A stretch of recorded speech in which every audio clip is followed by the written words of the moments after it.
Man lazimal istighfar, siapa yang banyak beristighfar, Allah berikan 4. Ja'alallahu lahu min kulli dhiqin makhraja, segala kesempitannya dilapangkan Allah, sempit hatinya dilapangkan Allah, sempit dadanya dilapangkan Allah. Wali wa min kulli hammin faraja, segala kesusahannya diberikan Allah kemudahan, susah rezekinya, susah hidupnya, susah pikirannya, susah urusannya dimudahkan Allah. Wa razaqahu min haitsu la yahtasib, diberi Allah rezeki dari jalan yang tidak disangka-sangka, yang tidak diduga-duga datang rezeki itu. Siapa yang menjanjikan? Nabi Muhammad SAW. Nabi bicara dari mana? Wa ma yantiqu 'anil hawa in huwa illa wahyun yuha. Dia bicara bukan mengikuti hawa nafsunya, melainkan dari wahyu yang dibawa oleh Jibril dari Allah Subhanahu wa taala. Memperbanyak istighfar. Yang keempat, wa ma kana Allahu mu'adzibahum wa hum yastaghfirun. Allah tidak akan menurunkan azab wa hum yastaghfirun selama mereka mampu beristighfar. Oleh sebab itu, kenapa tsunami tidak datang? Kenapa gunung tidak meletus? Kenapa air yang dari laut tidak naik ke darat? Kenapa tidak terjadi gempa bumi? Masih ada di Sidrap yang beristighfar. Masih ada orang yang bangun malam salat sunat taubat menjelang subuh. Wabil ashari yastaghfirun, menjelang azan subuh, di waktu sahur dia memperbanyak istighfar. Sependek-pendeknya astaghfirullah, agak panjang astaghfirullahalazim, lebih panjang astaghfirullahalazim alladzi la ilaha illa huwal hayyul qayyum wa atubu ilaih. Yang lebih afdal sayyidul istighfar, Allahumma anta rabbi la ilaha illa anta khalaqtani wa ana 'abduka wa ana 'ala 'ahdika wa wa'dika mastata'tu a'udzu bika min syarri ma sana'tu abu'u laka bi ni'matika 'alayya wa abu'u bi dhanbi faghfirli fa innahu la yaghfiru dzunuba illa anta. Dibaca dia setelah subuh, dijaga Allah sampai zuhur. Dibaca setelah zuhur, dipelihara sampai asar. Dibaca selepas asar, dijaga sampai maghrib. Dibaca sehabis maghrib, dijaga sampai isya.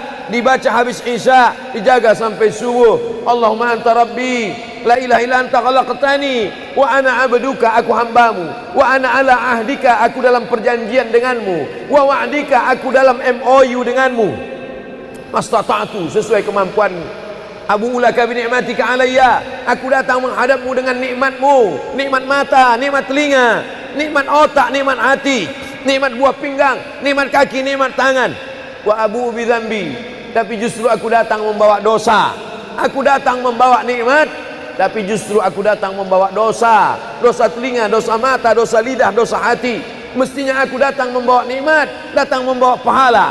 Wa abu bi dzambi, tapi justru aku datang membawa dosa. Tapi aku yakin dan percaya, fa innahu la yaghfiru dzunuba illa anta, tak ada yang bisa mengampunkan segala dosa kecuali engkau. Di musim pandemi yang selama ini selesai sholat hanya 3 kali saja. Assalamualaikum warahmatullahi, assalamualaikum warahmatullahi, astagfirullahaladzim, astagfirullahaladzim, astagfirullahaladzim. Diperbanyak istighfar. Wallahi, kata Nabi Muhammad SAW, Nabi bersumpah, wallahi demi Allah, inilah astaghfiru ila rabbi wa atubu ilaih, aku beristighfar kepada Allah, aku bertaubat kepada Allah, mi'ata marrah, 100 kali sehari semalam. Jadi kita pun bisa beristighfar 100 kali sehari semalam. Kalau kita hitung jari kita ini sendinya ada 20, 1, 2, 3, 4, 5, 6, 7, 8, 9, 10, 11, 12, 13, 14, 15, 16, 17, 18, 19, 20. 20 sendi. Habis sholat kita isi 20 istighfar, habis subuh 20, habis zuhur 20, habis asar 20, habis maghrib 20, habis isya 20, ditambah doa 20, ditambah tahajud 20, ditambah witir 20, ditambah bangun tidur malam 20. Hanya sekali putaran tulang-tulang sendi. Kata Nabi, likulli sulama minkum sedekah, setiap tulang-tulang sendi ini mesti ada sedekahnya. Apa maksud sedekah tulang sendi? Sedekah orang kaya dengan uangnya, sedekah kita dengan sedekah tulang sendi. Astaghfirullahalazim, astaghfirullahalazim, astaghfirullahalazim, astaghfirullahalazim, astaghfirullahalazim. Allah menjanjikan balasan-balasan yang disampaikan oleh Nabi Muhammad sallallahu alaihi wasallam. Tapi di antara yang paling afdal di antara zikir ini semua adalah afdalul zikri la ilaha illallah. Tidak ada zikir yang paling afdal daripada la ilaha illallah. Maka kita baca la ilaha illallah, la ilaha illallah, la ilaha illallah, ditutup dengan kalimatu haqqin 'alaiha nahya, dengan itu kita hidup, wa 'alaiha namutu, dengan itu kita mati, wa bi'anu ba'su, dengan itu kita akan dibangkitkan di padang mahsyar. Hidupnya dengan la ilaha illallah, matinya dengan la ilaha illallah. Kenapa disebut hidupnya dengan la ilaha illallah? Karena waktu awal hidupnya ayahnya mengazankan ke telinganya, asyhadu an la ilaha illallah. Itulah makna alaiha nahya, dengan itu kita hidup. Kenapa disebut alaiha namutu, dengan itu kita mati? Karena matinya ditalqinkan ke telinga sebelah kanan, la ilaha illallah. Matinya pun dengan la ilaha illallah. Wa bi'anu ba'su, nanti dia dibangkitkan di padang mahsyar juga dengan kalimat la ilaha illallah. Tapi jangan lupa, orang yang hanya berkata la ilaha illallah tidak diakui Islamnya. Orang yang hanya berkata la ilaha illallah tidak diterima amalnya sebelum dia sepasang dengan Muhammadur Rasulullah. Oleh sebab itu maka solawat, apalagi hari ini hari Jumat, Sayyidul Ayyam, kata Nabi, perbanyaklah solawat pada hari Jumat. Allahumma salli ala Sayyidina Muhammad wa ala ali Sayyidina Muhammad.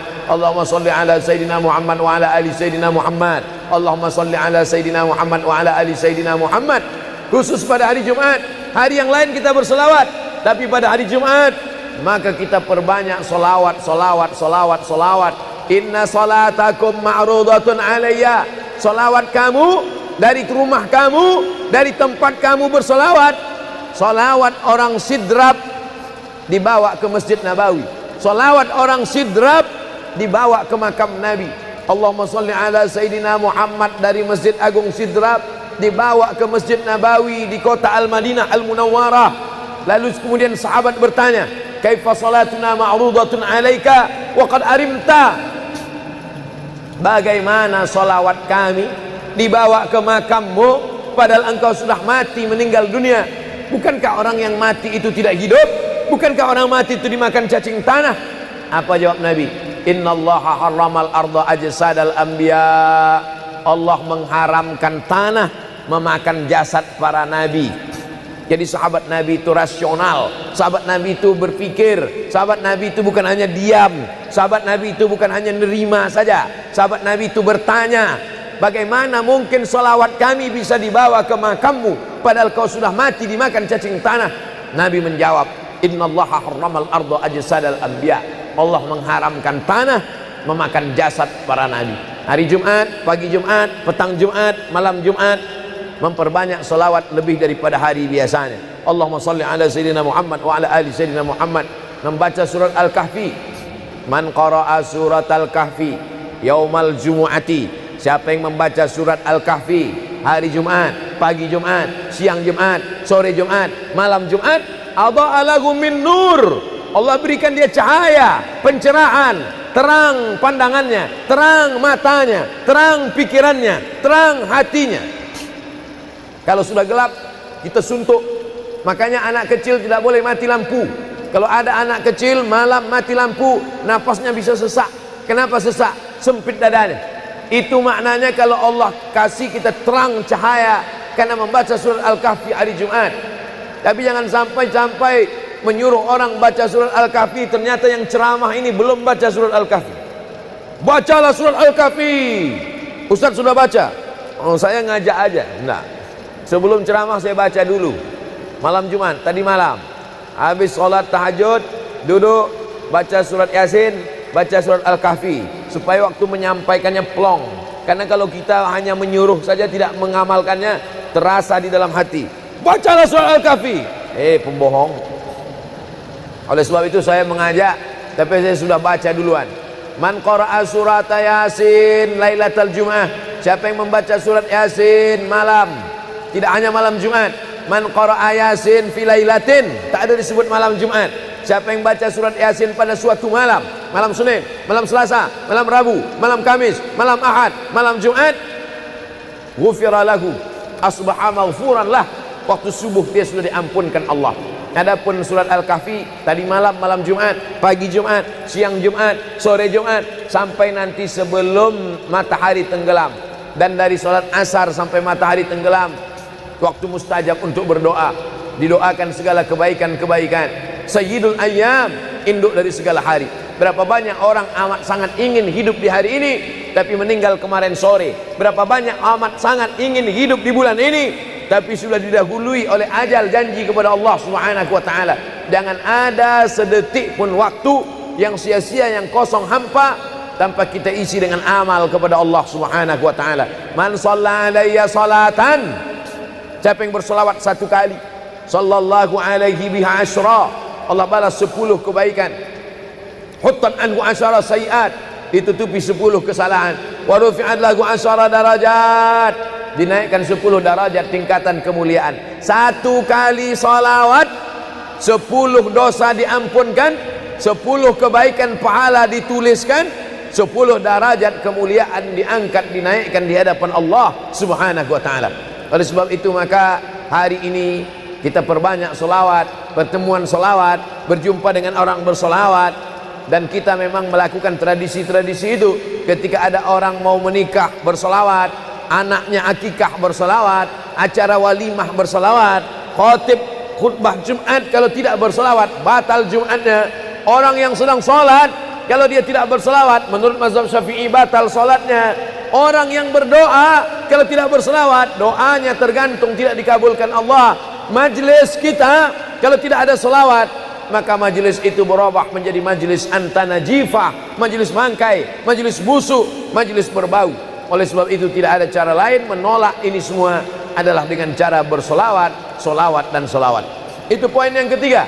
Poin yang keempat, di antara menjauhkan kita dari bala ini, tolak bala ini adalah shadaqatus sirri tadfa'u mitatas su'. Sodakoh menolak bala, mati su'ul khotimah. Makanya dulu kita ada istilah sodakoh tolak bala, sodakoh menolak musibah, sodakoh menolak bencana, sodakoh menolak wabah.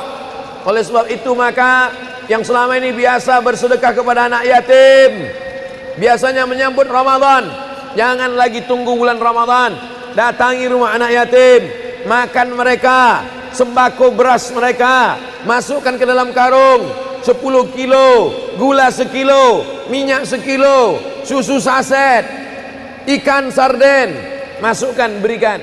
Ini dengan niat menolak segala musibah, segala bencana, segala wabah. Orang-orang yang mati itu kalau dia ditanya Allah Subhanahu wa taala, hai mayit, hai orang yang mati, seandainya ku kasih kau hidup lagi, mau apa tidak? Mereka amat sangat ingin hidup. Apa kata mereka? Kami ingin hidup. Laula akhartani ila ajalin qarib, kasihlah kami hidup ya Allah qarib, sebentar, sekejap, semenit, sedetik saja. Kalau aku kasih kau hidup, kau mau apa? Kata Allah.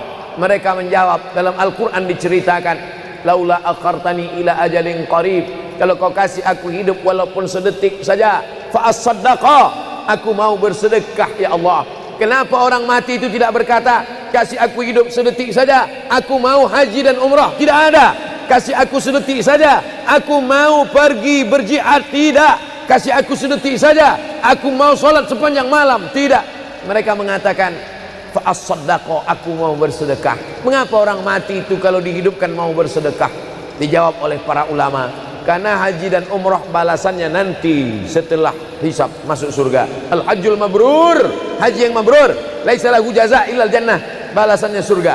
Tapi sedekah balasannya sudah didapatkan ketika dikubur. Begitu mati masuk kubur langsung dapat balasan sedekah. Itulah makanya kata Nabi, idza matal insan, kalau manusia mati, inqata'a, putus amalnya. Tapi ada yang tak putus, shadaqatun jariyah, sedekah yang mengalir. Belum bangkit dari kubur, belum padang mahsyar, belum hisab, belum timbangan amal, belum meniti titian siratal mustaqim, balasannya sudah nampak. Itu kehebatan sedekah dibandingkan amal yang lain. Oleh sebab itu sedekah ini luar biasa. Shadaqatus sirri tadfa'u mitatas su', sedekah menolak mati su'ul khatimah, sedekah menolak bala. Man lazimal istighfar, siapa yang banyak beristighfar, Allah berikan 4. Ja'alallahu lahu min kulli dhiqin makhraja, segala kesempitannya dilapangkan Allah, sempit hatinya dilapangkan Allah, sempit dadanya dilapangkan Allah. Wali wa min kulli hammin faraja, segala kesusahannya diberikan Allah kemudahan, susah rezekinya, susah hidupnya, susah pikirannya, susah urusannya dimudahkan Allah. Wa razaqahu min haitsu la yahtasib, diberi Allah rezeki dari jalan yang tidak disangka-sangka, yang tidak diduga-duga datang rezeki itu. Siapa yang menjanjikan? Nabi Muhammad SAW. Nabi bicara dari mana?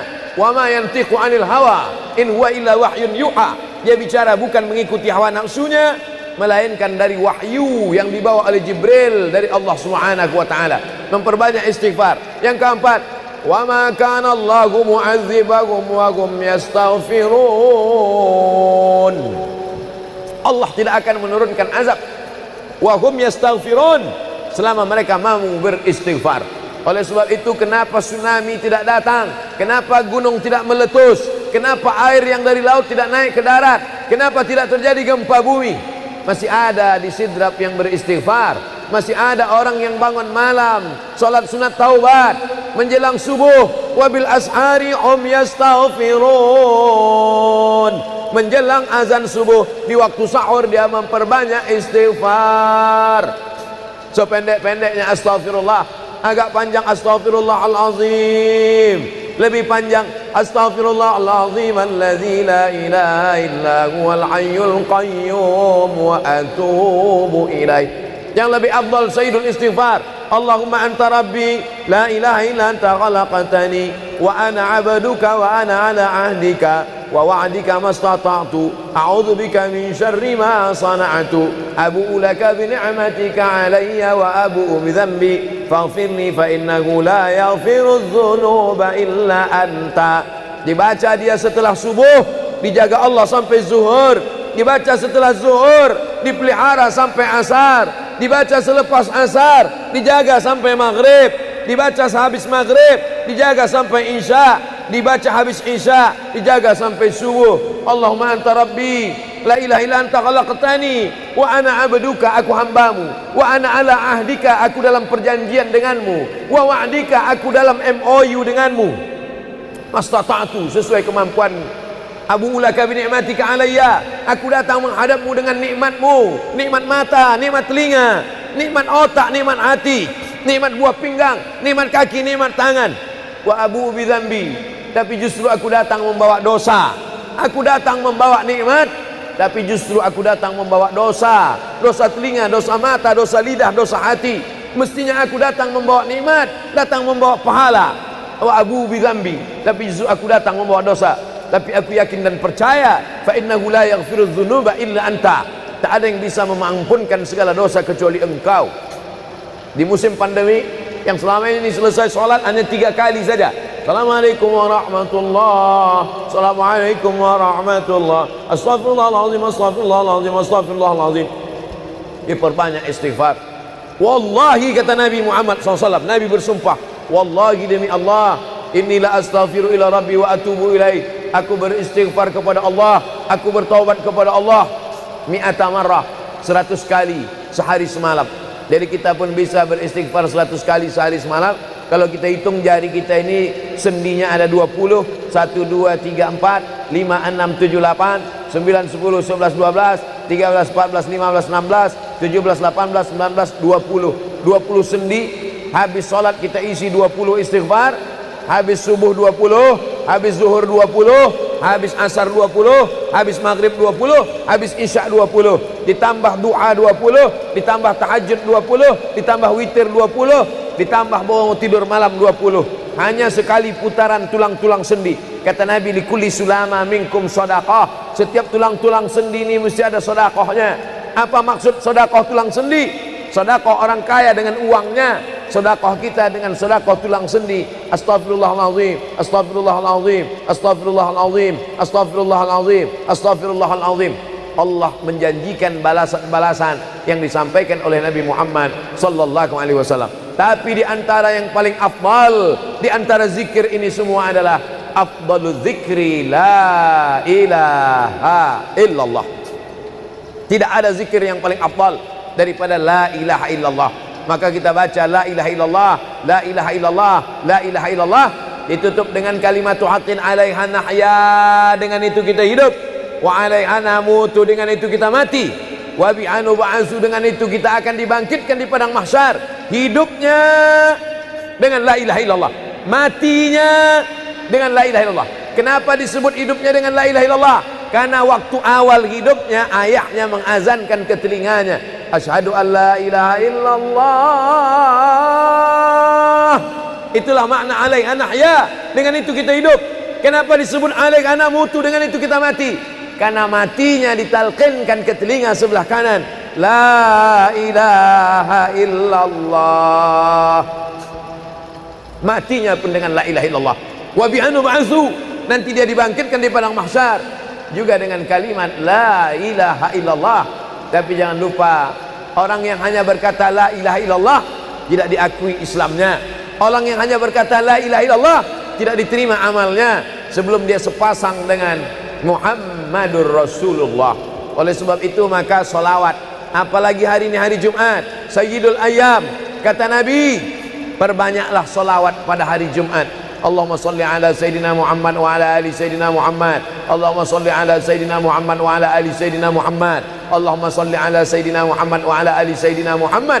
Khusus pada hari Jumat. Hari yang lain kita berselawat, tapi pada hari Jumat maka kita perbanyak solawat, solawat, solawat, solawat. Inna salatakum ma'rudatun alayya. Solawat kamu dari rumah kamu, dari tempat kamu bersolawat. Solawat orang sidrap dibawa ke Masjid Nabawi. Salawat orang sidrap dibawa ke makam Nabi. Allahumma salli ala Sayyidina Muhammad dari Masjid Agung Sidrap dibawa ke Masjid Nabawi di kota Al-Madinah Al-Munawwarah. Lalu kemudian sahabat bertanya, kaifa salatuna ma'rudatun alaika wa qad arimta? Bagaimana salawat kami dibawa ke makammu padahal engkau sudah mati, meninggal dunia? Bukankah orang yang mati itu tidak hidup? Bukankah orang mati itu dimakan cacing tanah? Apa jawab Nabi? Innallaha harramal arda ajsadal anbiya. Allah mengharamkan tanah memakan jasad para nabi. Jadi sahabat Nabi itu rasional. Sahabat Nabi itu berpikir. Sahabat Nabi itu bukan hanya diam. Sahabat Nabi itu bukan hanya nerima saja. Sahabat Nabi itu bertanya, bagaimana mungkin salawat kami bisa dibawa ke makammu padahal kau sudah mati dimakan cacing tanah? Nabi menjawab, innallaha harramal arda ajsadal anbiya. Allah mengharamkan tanah memakan jasad para nabi. Hari Jumat, pagi Jumat, petang Jumat, malam Jumat, memperbanyak salawat lebih daripada hari biasanya. Allahumma salli ala Sayyidina Muhammad wa ala ali Sayyidina Muhammad. Membaca surat Al-Kahfi. Man qara'a surat Al-Kahfi yaumal jumu'ati. Siapa yang membaca surat Al-Kahfi hari Jumat, pagi Jumat, siang Jumat, sore Jumat, malam Jumat, adha'a lahu min nur. Allah berikan dia cahaya, pencerahan, terang pandangannya, terang matanya, terang pikirannya, terang hatinya. Kalau sudah gelap, kita suntuk. Makanya anak kecil tidak boleh mati lampu. Kalau ada anak kecil malam mati lampu, nafasnya bisa sesak. Kenapa sesak? Sempit dadanya. Itu maknanya kalau Allah kasih kita terang cahaya karena membaca surat Al-Kahfi hari Jumat. Tapi jangan sampai menyuruh orang baca surat Al-Kahfi, ternyata yang ceramah ini belum baca surat Al-Kahfi. Bacalah surat Al-Kahfi. Ustaz sudah baca? Oh, saya ngajak aja. Enggak. Sebelum ceramah saya baca dulu. Malam Jumat, tadi malam. Habis sholat tahajud, duduk, baca surat Yasin, baca surat Al-Kahfi. Supaya waktu menyampaikannya plong. Karena kalau kita hanya menyuruh saja tidak mengamalkannya, terasa di dalam hati. Bacalah surat Al-Kahfi. Pembohong. Oleh sebab itu saya mengajak, tapi saya sudah baca duluan. Man qara'a surat Yasin lailatal Jum'ah. Siapa yang membaca surat Yasin malam, tidak hanya malam Jumat. Man qara'a Yasin fi lailatin, tak ada disebut malam Jumat. Siapa yang baca surat Yasin pada suatu malam, malam Senin, malam Selasa, malam Rabu, malam Kamis, malam Ahad, malam Jumat, ghufira lahu, asbaha maghfuran lah. Waktu subuh dia sudah diampunkan Allah. Adapun surat Al-Kahfi tadi malam, malam Jumat, pagi Jumat, siang Jumat, sore Jumat, sampai nanti sebelum matahari tenggelam. Dan dari salat asar sampai matahari tenggelam, waktu mustajab untuk berdoa, didoakan segala kebaikan-kebaikan. Sayyidul Ayyam, induk dari segala hari. Berapa banyak orang amat sangat ingin hidup di hari ini, tapi meninggal kemarin sore. Berapa banyak amat sangat ingin hidup di bulan ini, tapi sudah didahului oleh ajal, janji kepada Allah Subhanahu wa taala. Jangan ada sedetik pun waktu yang sia-sia, yang kosong hampa, tanpa kita isi dengan amal kepada Allah Subhanahu wa taala. Man shalla alayya salatan, siapa yang bersolawat satu kali, sallallahu alaihi biha asyra, Allah balas 10 kebaikan. Huttan anhu asyara sayiat, ditutupi 10 kesalahan. Wa rufi'at lahu asyara darajat, dinaikkan 10 darajat tingkatan kemuliaan. Satu kali salawat 10 dosa diampunkan, 10 kebaikan pahala dituliskan, 10 derajat kemuliaan diangkat, dinaikkan di hadapan Allah Subhanahu wa taala. Oleh sebab itu maka hari ini kita perbanyak solawat, pertemuan solawat, berjumpa dengan orang bersolawat. Dan kita memang melakukan tradisi-tradisi itu. Ketika ada orang mau menikah bersolawat, anaknya akikah bersolawat, acara walimah bersolawat, khotib khutbah Jumat kalau tidak bersolawat batal Jumatnya. Orang yang sedang sholat kalau dia tidak bersolawat, menurut mazhab Syafi'i batal sholatnya. Orang yang berdoa kalau tidak bersolawat, doanya tergantung tidak dikabulkan Allah. Majlis kita kalau tidak ada solawat, maka majlis itu berubah menjadi majlis antanajifah, majlis mangkai, majlis busuk, majlis berbau. Oleh sebab itu tidak ada cara lain menolak ini semua adalah dengan cara bersolawat, solawat dan solawat. Itu poin yang ketiga. Poin yang keempat, di antara menjauhkan kita dari bala ini, tolak bala ini adalah shadaqatus sirri tadfa'u mitatas su'. Sodakoh menolak bala, mati su'ul khotimah. Makanya dulu kita ada istilah sodakoh tolak bala, sodakoh menolak musibah, sodakoh menolak bencana, sodakoh menolak wabah. Oleh sebab itu maka yang selama ini biasa bersedekah kepada anak yatim, biasanya menyambut Ramadan, jangan lagi tunggu bulan Ramadan, datangi rumah anak yatim, makan mereka, sembako beras mereka, masukkan ke dalam karung 10 kilo, gula sekilo, minyak sekilo, susu saset, ikan sarden, masukkan, berikan. Ini dengan niat menolak segala musibah, segala bencana, segala wabah. Orang-orang yang mati itu kalau dia ditanya Allah Subhanahu wa taala, hai mayit, hai orang yang mati, seandainya ku kasih kau hidup lagi, mau apa tidak? Mereka amat sangat ingin hidup. Apa kata mereka? Kami ingin hidup. Laula akhartani ila ajalin qarib, kasihlah kami hidup ya Allah qarib, sebentar, sekejap, semenit, sedetik saja. Kalau aku kasih kau hidup, kau mau apa? Kata Allah. Mereka menjawab, dalam Al-Quran diceritakan, laula akhartani ila ajalin qarib, kalau kau kasih aku hidup walaupun sedetik saja, fa as-saddaqa, aku mau bersedekah ya Allah. Kenapa orang mati itu tidak berkata, kasih aku hidup sedetik saja, aku mau haji dan umrah? Tidak ada. Kasih aku sedetik saja, aku mau pergi berjihad? Tidak. Kasih aku sedetik saja, aku mau sholat sepanjang malam? Tidak.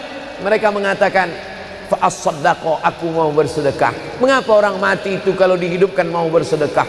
Dijawab oleh para ulama, karena haji dan umrah balasannya nanti setelah hisab masuk surga. Al-hajjul mabrur, haji yang mabrur, laisa lahu jaza illal jannah, balasannya surga. Tapi sedekah balasannya sudah didapatkan ketika dikubur. Begitu mati masuk kubur langsung dapat balasan sedekah. Itulah makanya kata Nabi, idza matal insan, kalau manusia mati, inqata'a, putus amalnya. Tapi ada yang tak putus, shadaqatun jariyah, sedekah yang mengalir. Belum bangkit dari kubur, belum padang mahsyar, belum hisab, belum timbangan amal, belum meniti titian siratal mustaqim, balasannya sudah nampak. Itu kehebatan sedekah dibandingkan amal yang lain. Oleh sebab itu sedekah ini luar biasa. Shadaqatus sirri tadfa'u mitatas su', sedekah menolak mati su'ul khatimah, sedekah menolak bala. Alhamdulillah, Allahumma salli ala Sayyidina Muhammad wa ala ali Sayyidina Muhammad.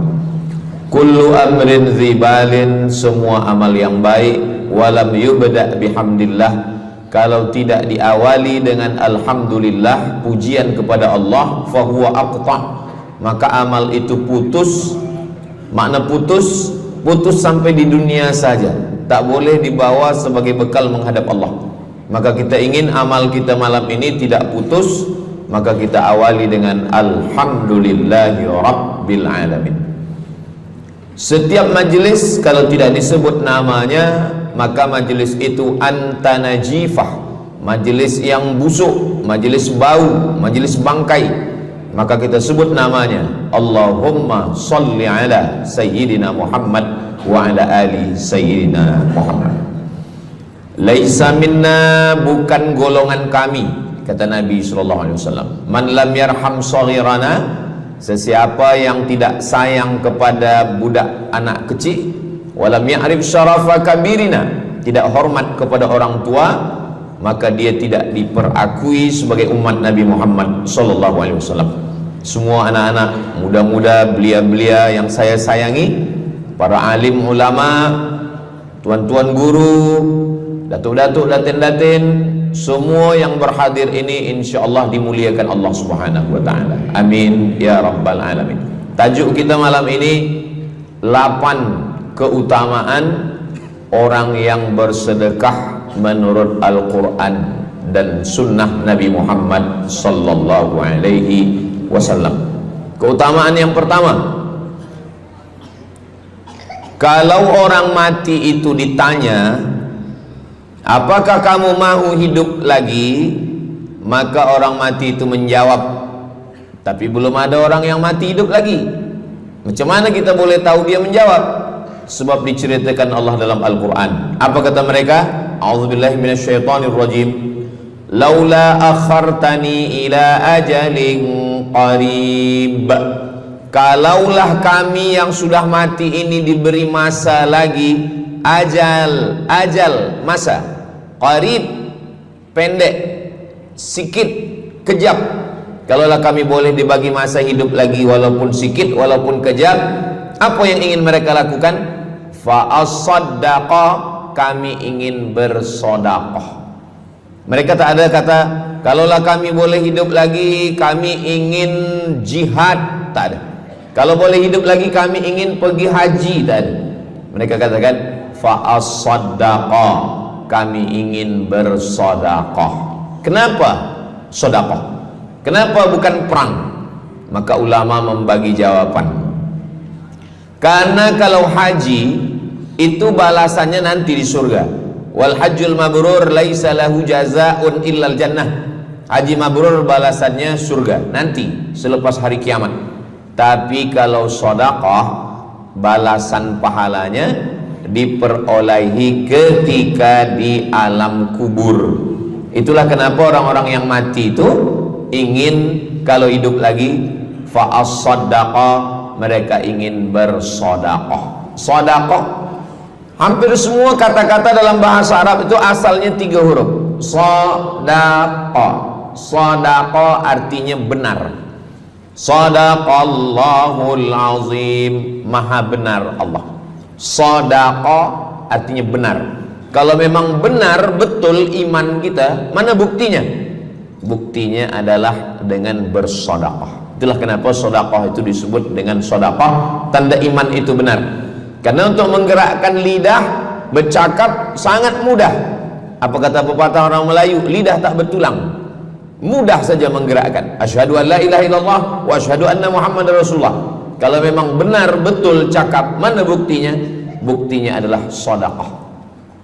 Lelaki mengatakan saya cinta kepada kamu, senang saja nak mengatakan cinta, tapi apa bukti, proof, mana memang betul cinta?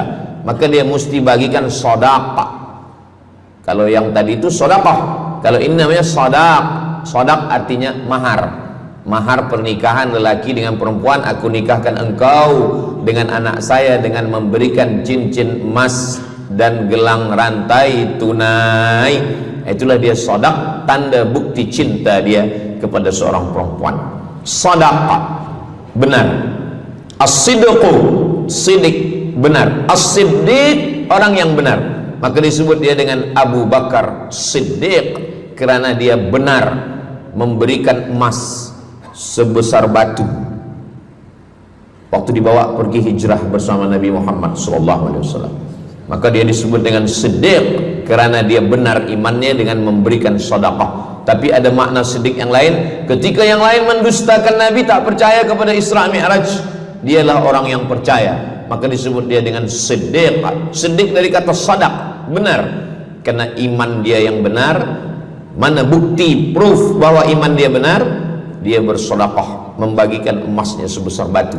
Nama dia Abu Bakar Siddiq. Nama ayah dia Abu Quhafah. Ayah dia tak Islam. Apa kata ayah dia? Habislah emas Abu Bakar itu dibawa Muhammad sallallahu alaihi wasallam.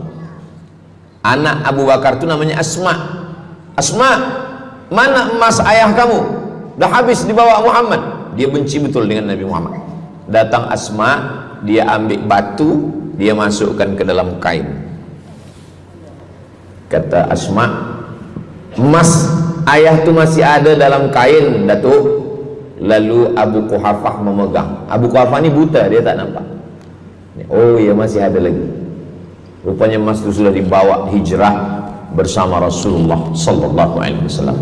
Makanya kata Nabi, "Lau anfaqa ahadukum mithla Uhudin zahaban." Seandainya ada di antara kamu yang boleh berwakaf emas walaupun sebesar Bukit Uhud. Bukit Uhud itu panjangnya 7 km. Seandainya ada di antara kamu yang boleh berwakaf emas sebesar Bukit Uhud, itu tak sampai setengah tapak tangan Sayyidina Abu Bakar Siddiq. Kenapa? Sebab kalau sekarang ada orang bersedekah banyak, memanglah sekarang sudah aman. Tapi masa itu masa susah, masa payah, Abu Bakar Siddiq menunjukkan bukti keimanannya. Ini keutamaan yang pertama menurut Al-Quran. Kenapa orang bersedekah?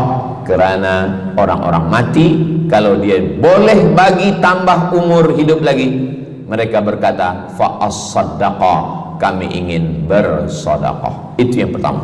Yang kedua, sampai berapa nih? Sampai 8. Tadi saya dibagi tahu Ustadz sampai 8. Atau tak pun sampai 8, kalau dah habis 60 menit habis. Yang kedua, idzas sama'un fatarat, langit terbelah. Wa idzal kawakibun tasarat, planet bertembung, berjatuhan. Wa idzal biharu fujirat, lautan diletupkan, tsunami namanya. Wa idzal qubur bu'athirat, semua yang dikubur dibangkitkan. Selepas itu kita pun bangkit dari kubur. Innama amruhu idza arada syai'an ayyaqula lahu kun fayakun. Bila kita bangkit, tak ada atap, tak ada dinding, tak ada pokok kayu, semua gunung-gunung macam bulu kambing dihembus angin. Wa takunul jibalu kal ihnil manfush, macam bulu kambing dihembus angin. Di mana kita bernaung? Di mana kita berlindung? Kata Nabi sallallahu alaihi wasallam. Ini yang kedua. Kullu mri'in tahta zilli sadaqatihi, orang akan bernaung di bawah sedekah. Bukan bernaung di bawah haji, bukan bernaung di bawah sembahyang, bukan bernaung di bawah puasa, tapi tempat bernaung atap adalah sedekah. Tapi jangan sebab kita kaji sedekah malam ni, esok subuh tak sembahyang. Awak tak sembahyang, kita bernaung di bawah sedekah.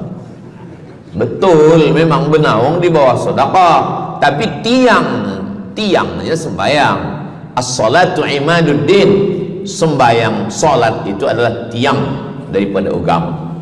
Maka tempat kita berlindung, tempat kita bernaung nanti adalah sedekah. Ada yang tenggelam kerana peluh saking panasnya, ada yang tenggelam kerana peluh sampai ke lutut, ada sampai ke pinggang, ada sampai ke leher, ada yang tenggelam habis.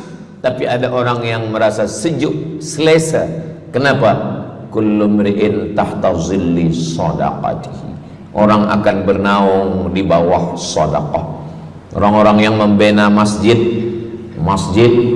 macam mana mahalnya masjid, jutaan ringgit, maka ketika dia mati menghadap Allah Subhanahu wa taala, semua kepanasan, semua terik matahari sejengkal dari ubun-ubun kepala, tapi ada orang yang tahta zilli sadaqatihi, dia akan bernaung di bawah sedekah. Mudah-mudahan panjang umur, Allah bagi kita rezeki supaya kita boleh bernaung di bawah sedekah kita nanti insyaallah. Kita masa siang 12 jam, malam 12 jam, tapi di akhirat nanti 50 alfasanah, 50.000 tahun, belum tentu lagi diputuskan di pengadilan Allah Subhanahu wa taala.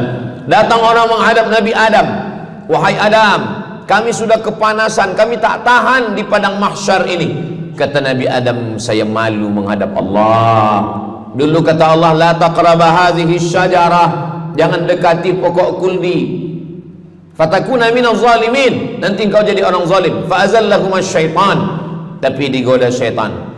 Lalu kemudian Nabi Adam bertaubat. Doa yang paling tua doa Nabi Adam, Rabbana zalamna anfusana wa illam taghfir lana wa tarhamna lanakunanna minal khasirin. Datang mereka menghadap kepada Nabi Nuh. Cepatlah Nabi Nuh menghadap kepada Allah supaya diputuskan mahkamah ini.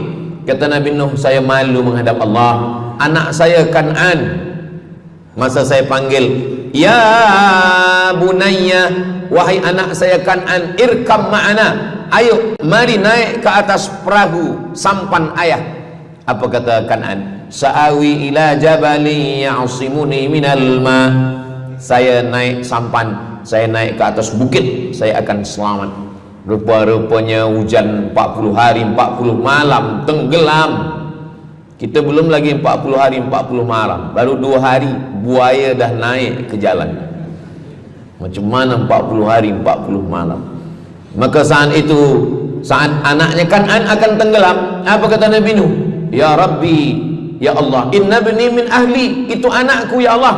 Allah marah. Apa kata Allah? Innahu laisa min ahlik, dia bukan anakmu. Innahu amalun ghairu salih, karena amal dia tak baik. Nabi Nuh malu menghadap Allah. Datang mereka kepada Nabi Musa alaihissalam. Kata Nabi Musa, saya pun malu menghadap Allah kerana perbuatan Bani Israel, umat saya jahat. Mereka datang menghadap Nabi Isa. Kata Nabi Isa, saya malu menghadap Allah kerana mereka menyembah saya selepas saya meninggalkan mereka. Pada akhirnya mereka datang menghadap Sayyidina wa Maulana wa Syafi'ina Muhammad sallallahu alaihi wasallam. Hanya Nabi Muhammad lah yang berani menghadap Allah. Sebab apa? Sebab dia umatnya.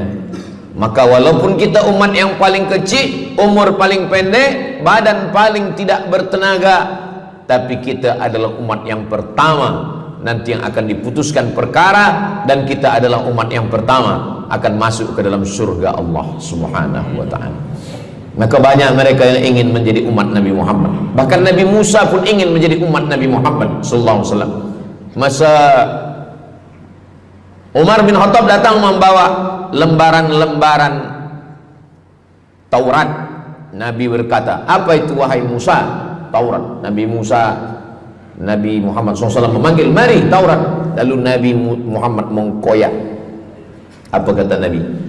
Lau kana Musa hayyan ma wasa'ahu illa iyattabi'ani. Kalaulah Musa masih hidup, dia pasti akan ikut saya. Dan itu betul pada peristiwa Isra dan Mi'raj. Nabi jadi imam, Nabi Musa jadi makmum, Nabi Isa jadi makmum, Nabi Ibrahim jadi makmum, semua nabi-nabi jadi makmum. Imamnya adalah Sayyidina wa Maulana Muhammad sallallahu alaihi wasallam. Jadi keutamaan yang kedua, kita bernaung di bawah sedekah. Yang ketiga, sadaqatus sirri tutfi'u ghadabar rabbi kama yatfa'ul ma'an nar. Sedekah memadamkan api neraka seperti air yang memadamkan api. Kita kalau nampak api, mudah-mudahan kita selamat daripada terbakar, amin. Lalu kemudian datang api, kita padamkan dengan air. Lalu kemudian macam mana memadamkan api neraka? Air sebanyak apa yang boleh memadamkan?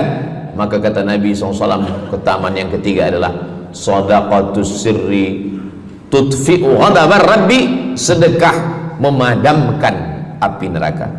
Jadi kalau kita dulu banyak silap, banyak salah, banyak dosa. Kullu bani Adam, semua manusia ini khata'un, semua pernah salah, pernah mabuk, pernah berzina, pernah minum khamar, pernah berjudi.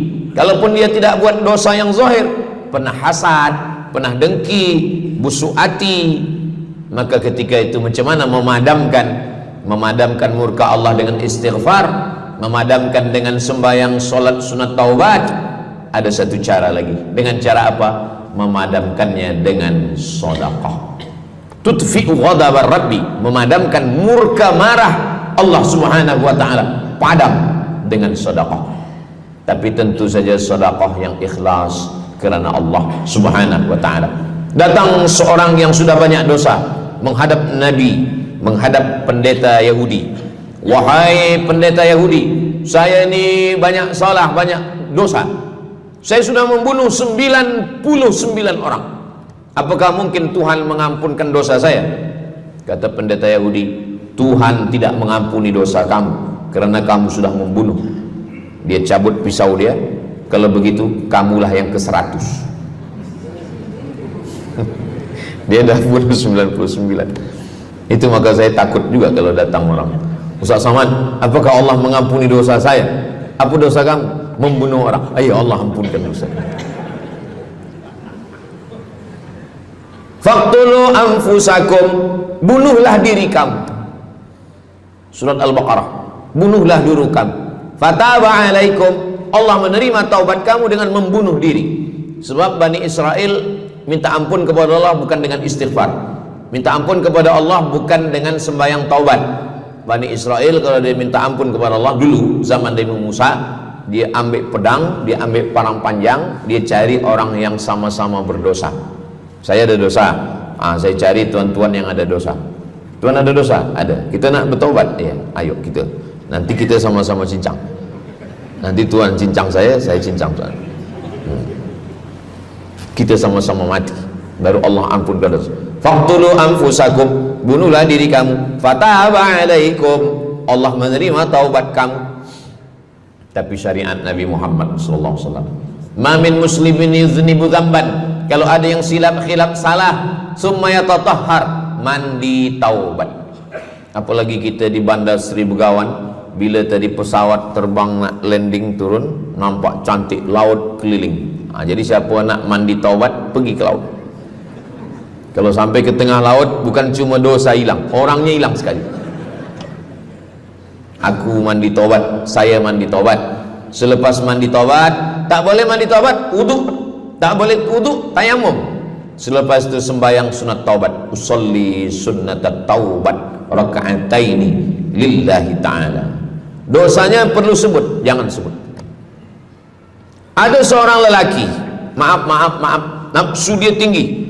Lalu di jalan dia nampak perempuan. Selepas itu maaf, dia cium. Selepas itu dia datang ke Nabi, dia mengadu, ya Rasulullah, tadi saya melakukan begini. Tegak Umar bin Khattab, Allah sudah tutupi, kenapa kamu bukakan di hadapan orang ramai? Allah mengampuni manusia kecuali al-mujahirun.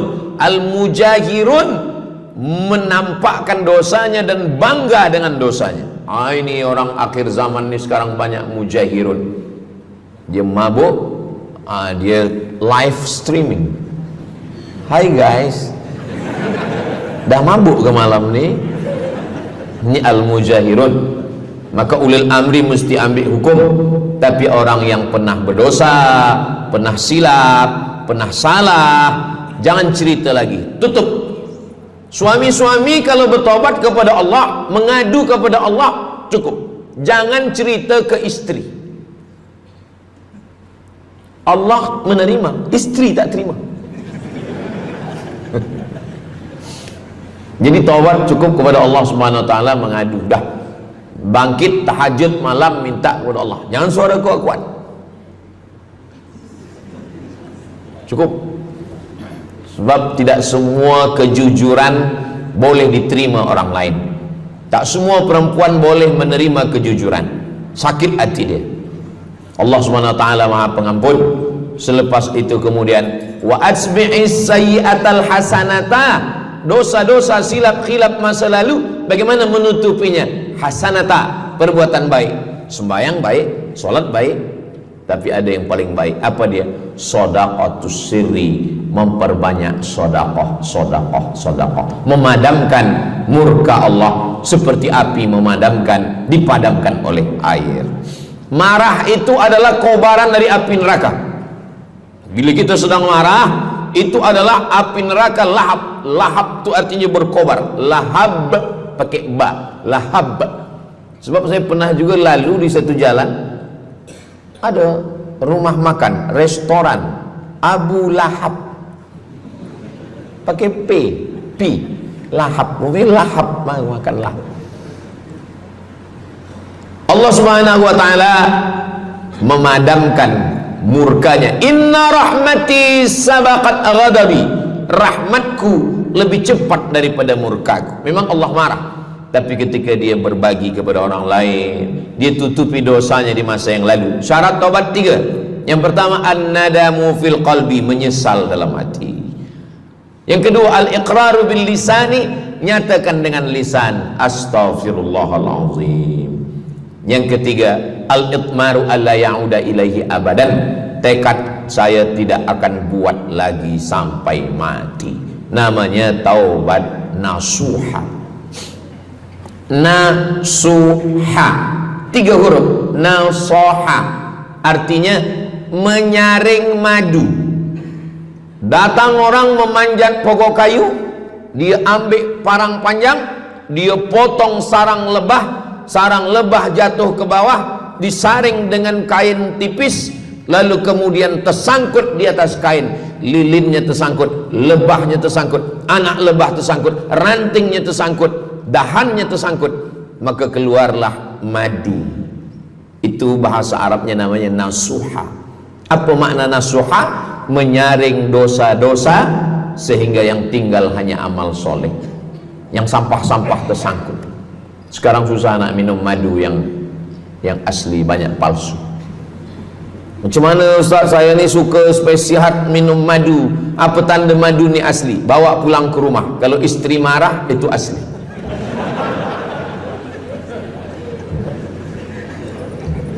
Yang keempat, ini jangan diingat, lupakan. Yang keempat, apa itu keutamaan sedekah? Kata Nabi sallallahu alaihi wasallam, as-sadaqatu, sedekah itu tadfa'u mitatassu, menolak mati su'ul khatimah.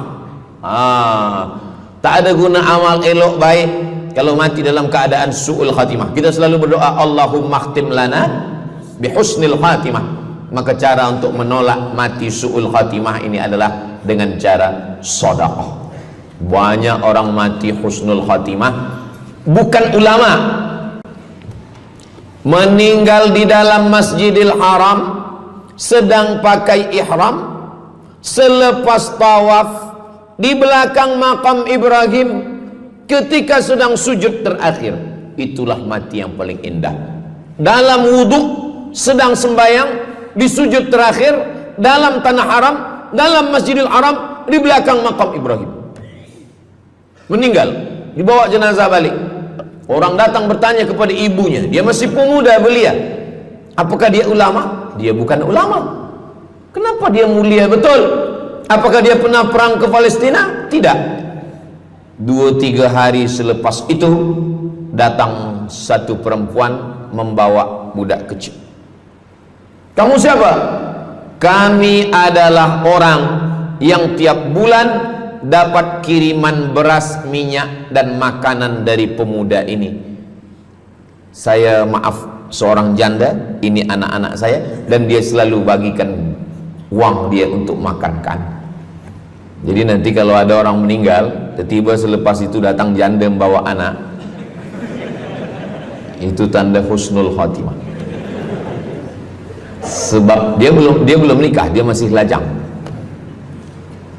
Allah menunjukkan bahwa kalau engkau berbuat sedekah, maka Allah Subhanahu wa taala memberikan keutamaan husnul khatimah. Bukan setakat diselamatkan dari su'ul khatimah, tapi mendapatkan husnul khatimah.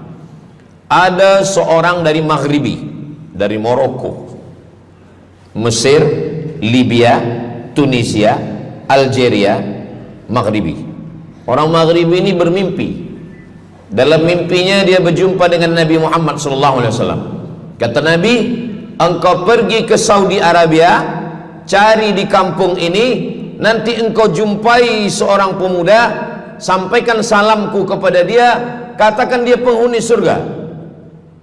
Malam pertama mimpi, iya ke? Tidak ke? Jangan-jangan syaitan. Tak betul. Malam kedua mimpinya sama.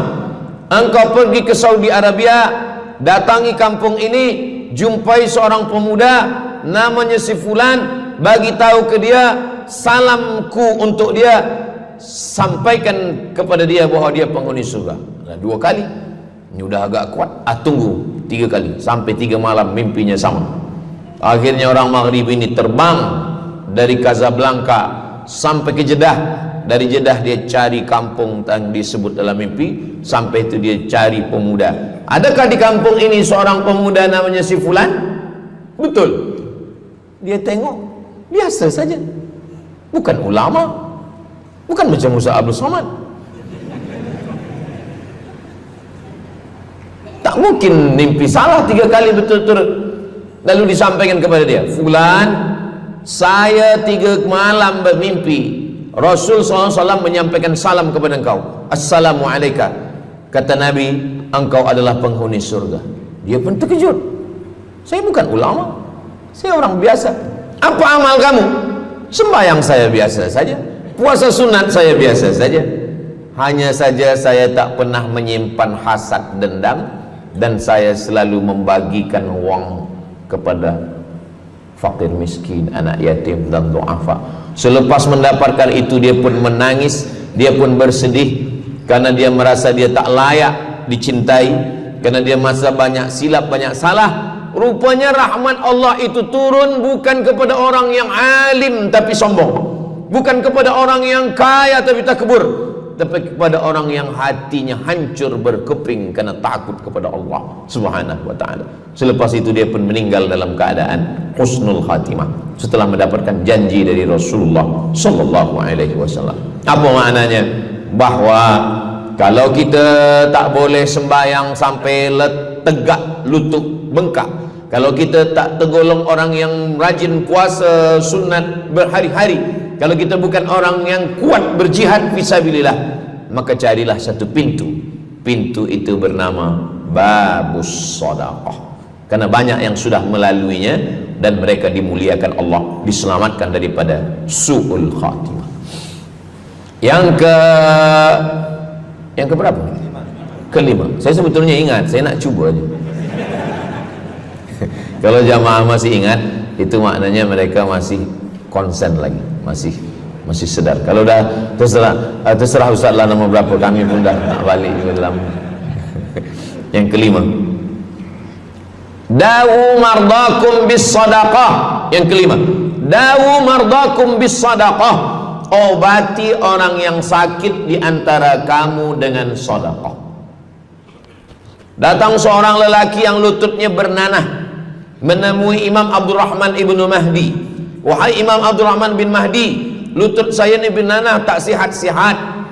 Kata Imam Abdurrahman bin Mahdi, saya ingat satu hadis Rasulullah, dawu mardakum bis sadaqah. Cuba engkau cari kampung yang di kampung itu tak ada air, kamu buat perigi.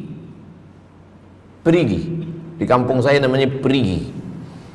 Lalu dia pun pergi ke kampung yang tak ada air, dia galikan perigi. Selepas itu sehari, 2 hari, 3 hari, sepekan, sebulan, lutut dia sihat kering. Dia datang lagi kepada Imam Abdurrahman ibnu Mahdi. Alhamdulillah Imam Abdurrahman ibnu Mahdi, lutut saya sudah sihat. Apa hubungan lutut dengan sedekah? Rupanya setiap orang yang mengambil air untuk minum, untuk berwudu, untuk mandi, untuk memasak, selepas itu mereka berdoa, ya Allah, berikanlah kebaikan kepada orang yang sudah membagikan air ini. Ad-du'a silahul mu'min, doa senjatanya orang beriman. Kisah ini ada dalam kitab Sa'ah wa Sa'ah, Ajaib wa Taraif.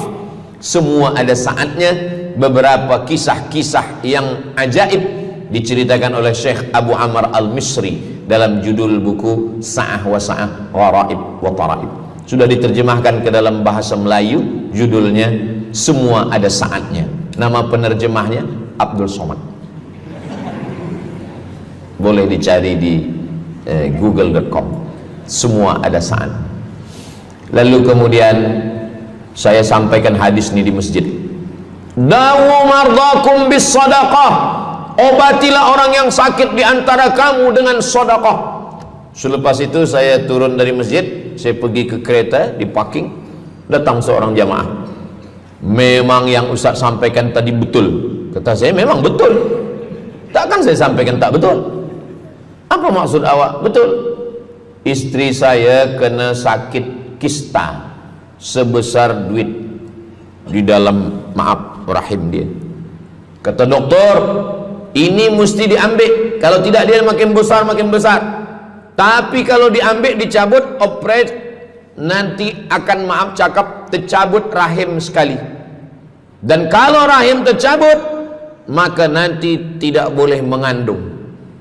Mendengar itu istrinya menangis, suaminya tersenyum. Yang senyum budak kecil pula. Lalu kemudian rupanya istri dia tahu tentang hadis Nabi, dawu mardakum bis sadaqah. Obatilah orang yang sakit dengan bersedekah. Maka dia pun bersedekah, bersedekah, bersedekah, bersedekah. Selepas itu mereka pergi lagi medical check up ke hospital. Sampai di hospital dicek USG, rupanya kista itu makin kecil, kecil, kecil, kecil dan hilang. Doktor tu pula bertanya balik, awak makan apa? Saya makan nasi, kata dia. Minum apa? Minum teh tarik. Saya amalkan hadis Nabi Muhammad SAW, dawu mardakum bis sadaqah. Kata doktor, awak tak perlu operate dan ini tidak perlu dibelah, dan rahim awak masih boleh mengandung. Istrinya tersenyum, lakinya pula menangis. Begitulah Allah Subhanahu wa taala. Syekh Abu Amr Al-Misri bercerita tentang seorang perempuan di Saudi Arabia. Dia pergi ke Amerika. Kata doktor di Amerika, kamu sudah balik ke rumah, makan kenyang, tidur lelap. Nanti kalau puan-tuan pergi hospital, lalu dokter bercakap, balik ke rumah, makan kenyang, tidur lelap, itu maknanya malaikat maut dah dekat, tak ada obat. Maka dia pun balik ke Saudi Arabia, dia ambil harta dia, dia sedekah, dia sedekah, dia sedekah, dia sisa dia bagikan baki sikit untuk ahli waris. Selepas itu last kali dia pergi lagi ke Amerika, last medical check up. Apa kata doktor di Amerika? Kami sudah cek, kamu sihat wal afiat.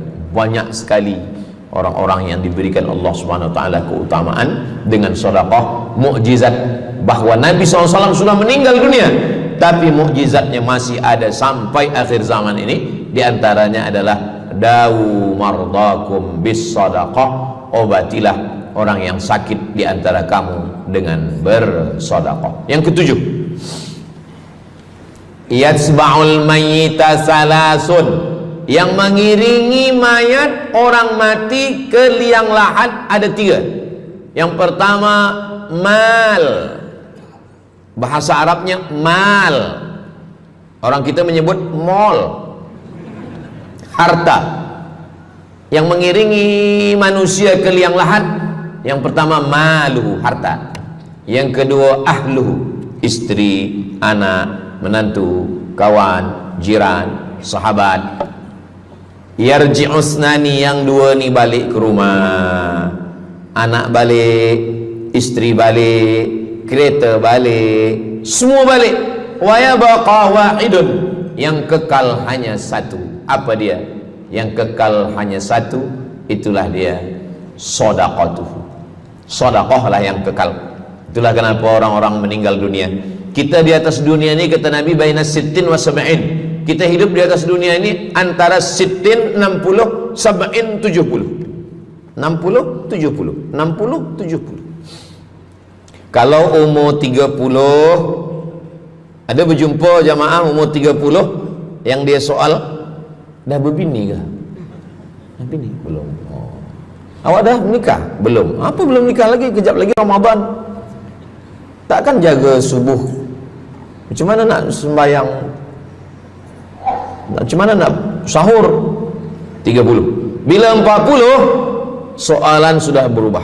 Saya ni diabetes, saya ni kolesterol, saya ni. Bila masuk 50, dah mula tanya, saya ni rabun, tak nampak lagi. Bini pun kadang tak nampak. Bini orang nampak. Bila 60, mendengar tazkirah Ustaz Somad, kunci satu, jangan tersinggung. Ada beberapa jamaah tersinggung, balik meninggal. Bukan kerana tersinggung, memang ajal dah sampai. Jadi Ustaz umur berapa? Saya lahir 18 hari bulan Mei 1977. Umur rasa 27. Umur ini bukan masalah angka, tapi masalah rasa. Semua yang hadir uban, semua yang hadir banyak uban, semua yang hadir malam ini muda. Mana muda lagi Ustaz? Kami dah tua. Ini bukan orang tua, ini orang tua yang terjebak di tubuh pemuda. Ini semua pemuda-pemuda. Siapapun yang sembahyang ke masjid, siapapun yang berjamaah, maka dia muda. Siapapun yang tidur di rumah tak sembahyang, dia sudah tua. Lautan kan kuseberangi, gunung kan kudaki, masjid kulalui. Ini orang tua semua. Jadi tua dan muda itu bukan masalah usia, bukan masalah umur, tapi masalah perasaan kita. Saya kalau ditanya orang, umur Ustaz berapa? Qamariyah apa Syamsiah? Muharram Safar apa Januari Februari? Jadi masalah umur ini insyaallah kita semua dibagi Allah kesihatan.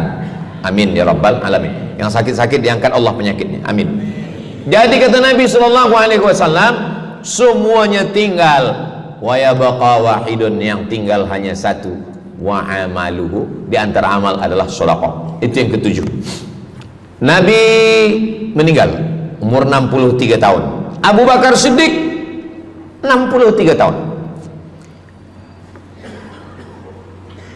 Imam Syafi'i lahir 150, meninggal 204. Imam Syafi'i lahir di Gaza, Palestina. Semoga Allah menolong saudara kita di Palestina. Imam Syafi'i lahir di Palestina, di Gaza 150 Hijrah. Meninggal di Fustat, Kahirah, Mesir 204. Imam Syafi'i umurnya hanya 54 tahun. 50, muda. Tapi Imam Syafi'i berada di alam barzah 204, sekarang sudah 1447, 1447 tahun. Apa maknanya? Berarti Imam Syafi'i di alam kubur sudah 1200 tahun. Soalan, lebih lama di atas tanah atau di dalam tanah? Lebih lama di alam barzah. Di alam rahim 9 bulan 10 hari. Di alam dunia 63 tahun kalau sampai. Di alam kubur menunggu hari kiamat. Imam Syafi'i sudah 1200 tahun.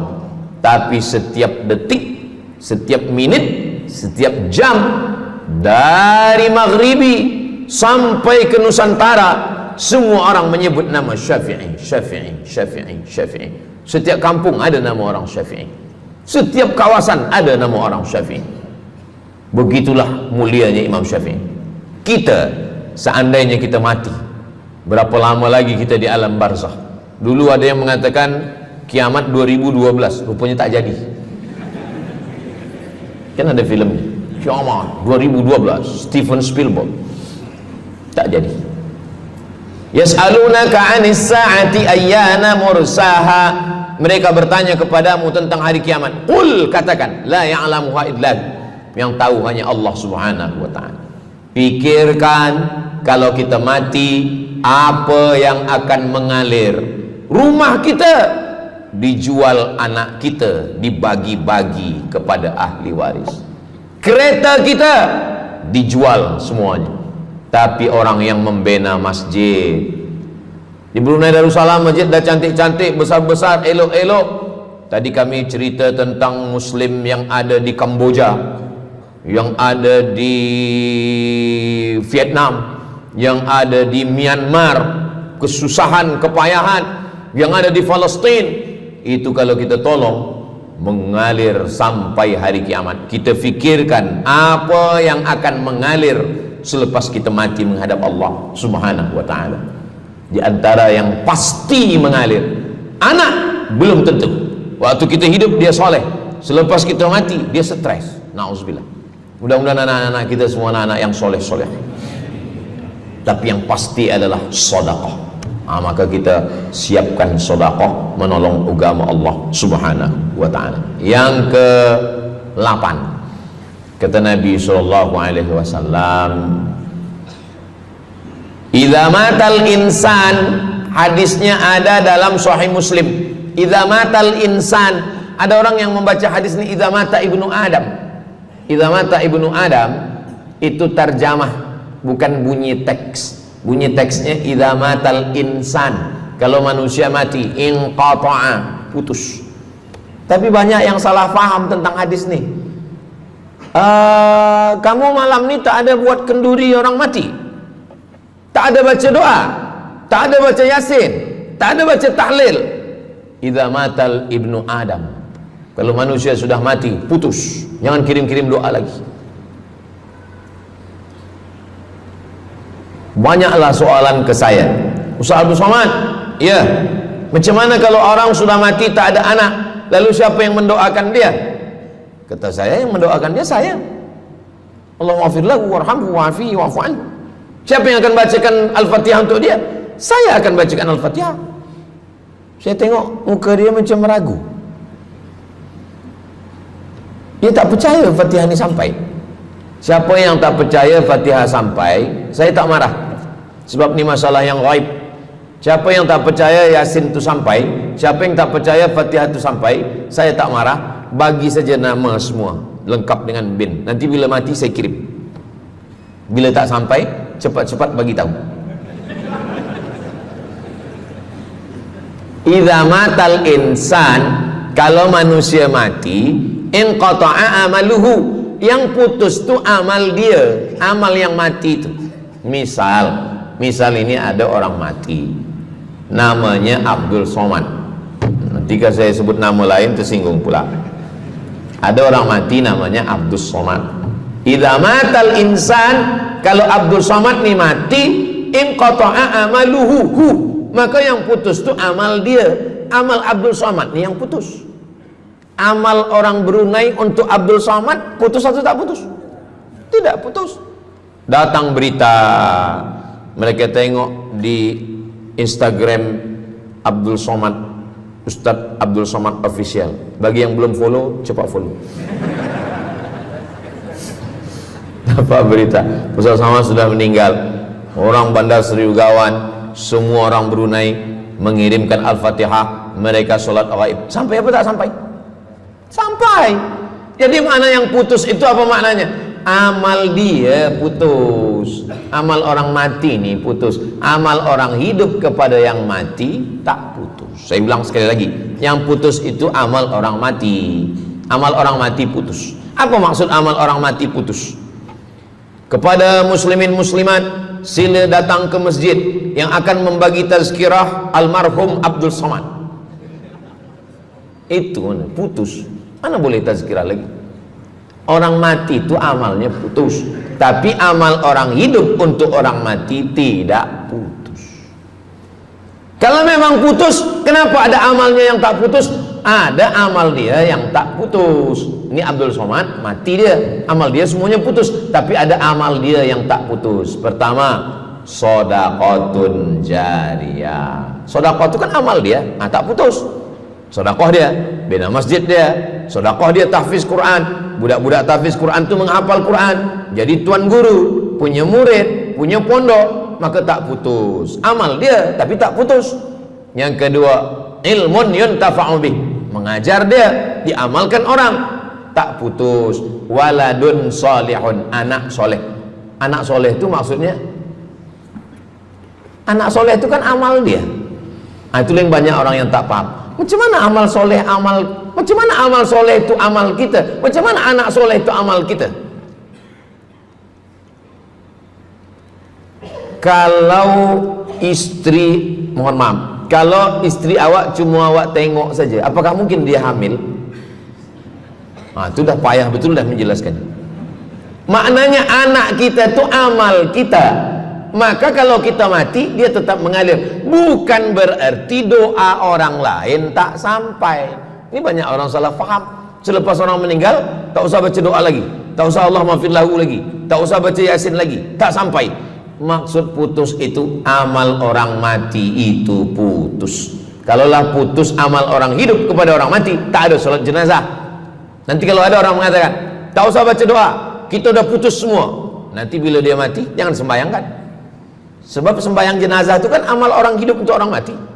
Allahu Akbar, Allahumma alhamd, Allahu Akbar, Al-Fatihah, Allahu Akbar, salawat, Allahu Akbar, Allahumma maghfir lahu warhamhu wa'afihi wa'fu anhu, Allahu Akbar, Allahumma la tahrimna ajrahu wa la taftina ba'dahu wa waghfir lana wa lahu wa li ikhwana alladhina sabaquna bil iman wa la taj'al fi qulubina ghillan lil ladzina amanu rabbana innaka ra'ufur rahim.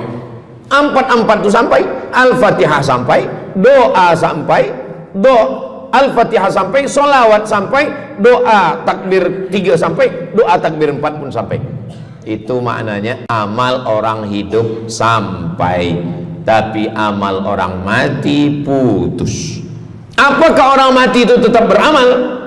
Orang mati tetap beramal, tapi katanya putus. Yang putus itu amal wajib.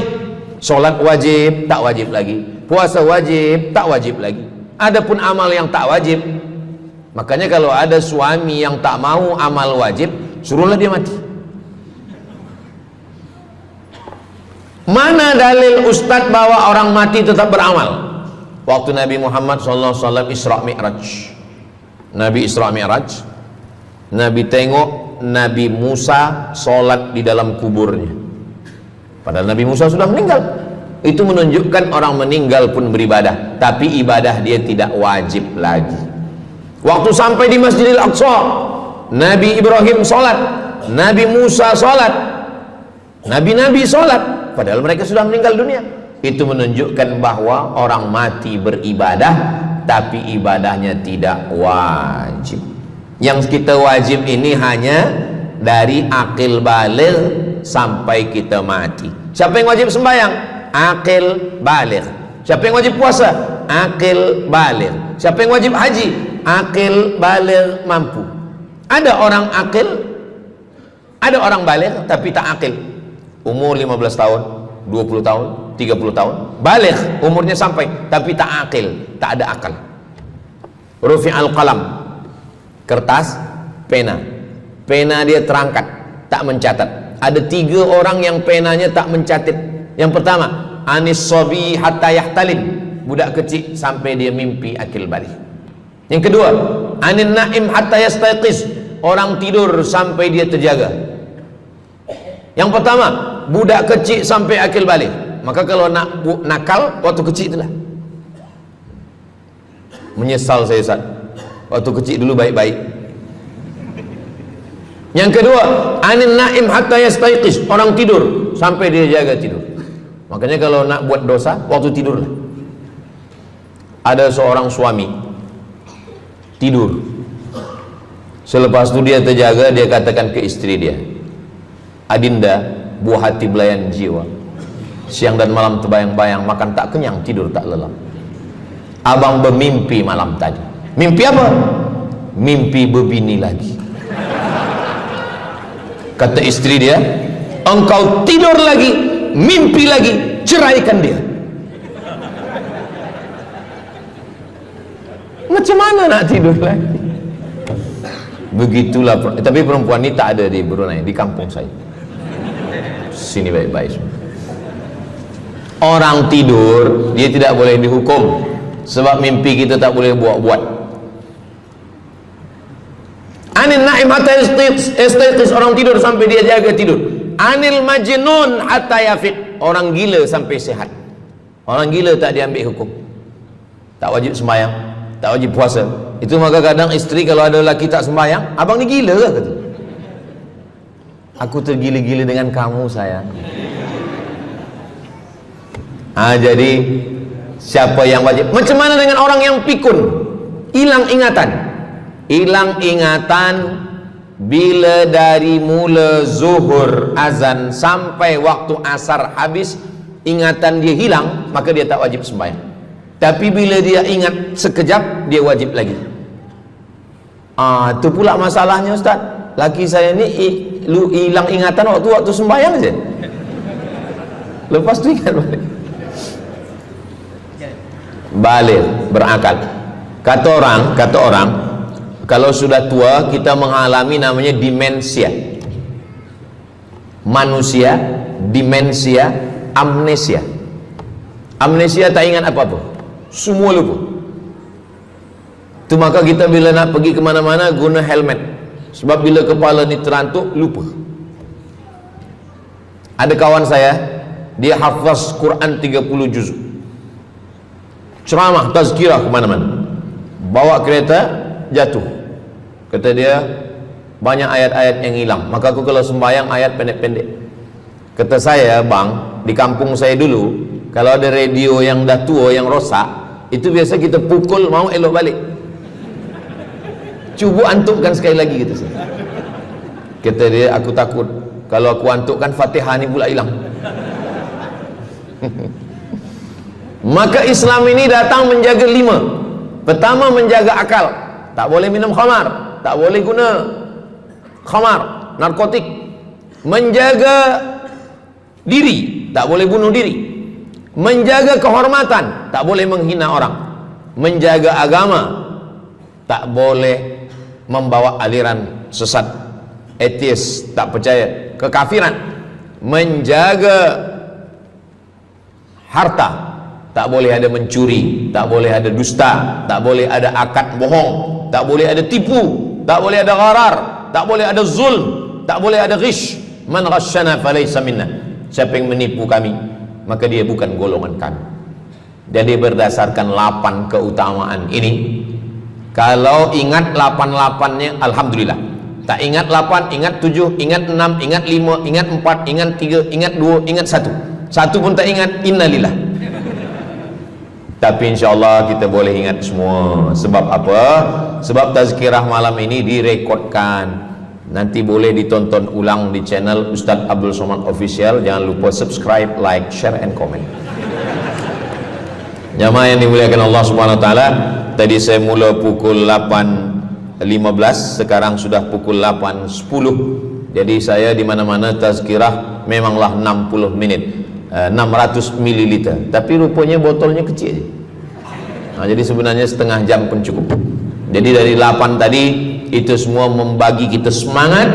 Kalau ada orang yang mengatakan Islam ini agama yang menyuruh kita tak usahlah berniaga, tak usahlah bertanam kelapa sawit, tak usahlah bertanam kelapa, tak usahlah buka ikan, tak usahlah bertani.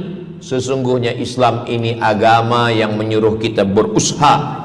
Masuk masjid, Allahumma aftah li abwaaba rahmatik. Keluar masjid, Allahumma inni as'aluka min fadlik. Kenapa keluar masjid minta rezeki? Sebab peniaga, pedagang, bisnismen dapat duit. Duitnya bukan untuk dunia, duitnya untuk akhirat. Jadi kalau ada orang mengatakan kereta tak dibawa mati, siapa kata kereta tak dibawa mati? Kereta boleh dibawa mati. Kereta yang macam mana? Kereta wakaf. Ada kereta 10, wakafkan untuk tahfiz Quran. Masa mak saya meninggal, berpesan dia, nanti kalau aku mati, tolong kuburkan aku di samping makam ayahku. Dari tempat saya, rumah saya ke kampung mak saya jauh, 10 jam naik kereta. Hospital tak nak bagi kereta ambulan. Maka selepas itu saya azam dalam diri saya, nanti kalau ada duit, kita buatkan kereta wakaf ambulan. Siapapun saja yang sakit meninggal, free, Alhamdulillah kami ada yayasan tabung wakaf umat namanya, 2 kereta ambulans sekarang. Siapa pun yang sakit free. Naik kereta ni free, syaratnya 2, sakit mati. Alhamdulillah, sesiapa saja datang boleh. Jadi saya rasa sakit hati, dalam hati saya itu saya mesti azamkan, tekadkan ini. Begitu juga dengan tahfiz, guru-guru, cikgu-cikgu, pelajar-pelajar, buatkan kereta. Begitu juga dengan rumah. Apa kata orang? Untuk apa bina rumah elok-elok, rumah besar, rumah tak dibawa mati?